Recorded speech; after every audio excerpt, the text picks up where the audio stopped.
Bismillahirrahmanirrahim. Ni apa nak goreng telur ya. Nak buat sambal telur.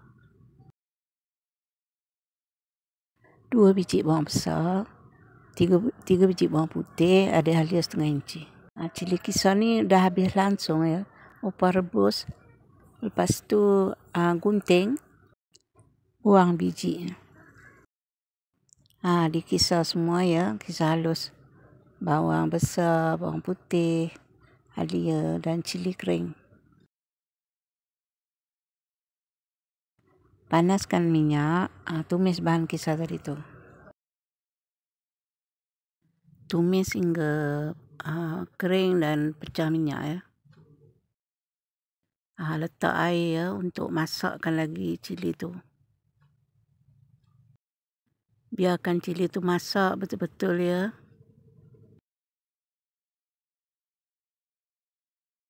Cili pun dah masak dan kering sedikit.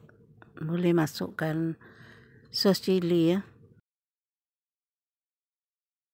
Masukkan serbuk perasa pula. Masukkan garam sedikit dulu ya, nanti boleh dirasa.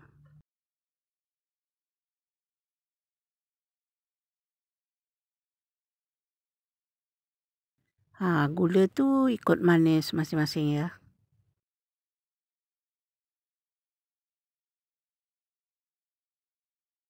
Letaklah air untuk kuah ya. Bila dah mendidih bolehlah dirasa ya. Tambah sedikit lagi garam. Nak tunggu sikit lagi ya. Assalamualaikum warahmatullahi wabarakatuh. Jumpa lagi. Okey, hari ni apa masak telur sambal ya. Jom kita tengok.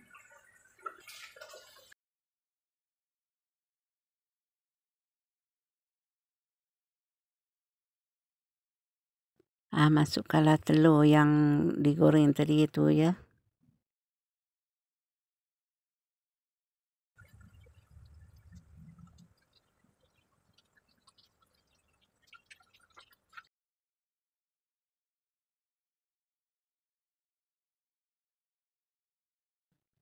Gaulkan sebati ya telur tu. Dah pun siap.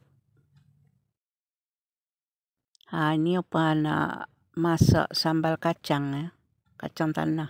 Kacang tanah tu apa dah goreng awal-awal ya. Tengoklah kacang tu, tengok sayurnya banyak mana ya. 2 biji bawang besar, 3 biji bawang putih, setengah inci halia, asam jawa ya. Cili kering tu agak-agak nak pedas mana ya. Dibasuh bersih, buang biji. Goreng cili tu. Lepas tu agak garing sedikit, masukkan bawang besar, bawang putih, halia tu. Dah agak garing tu, angkatlah. Sejukkan dulu, tapiskan.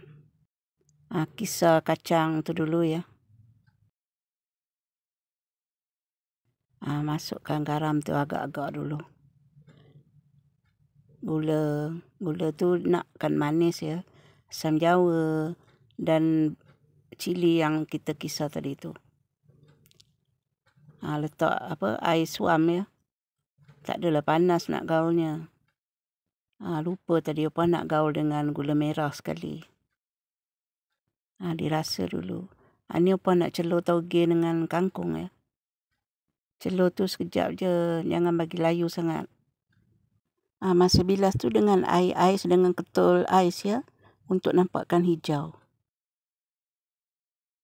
Timun, ada tempe goreng, ada kuah kacang tadi tu. Puas orang dia makan ya, yang lain tak makan. Assalamualaikum warahmatullahi wabarakatuh. Jumpa lagi di lain video. Okay, bye.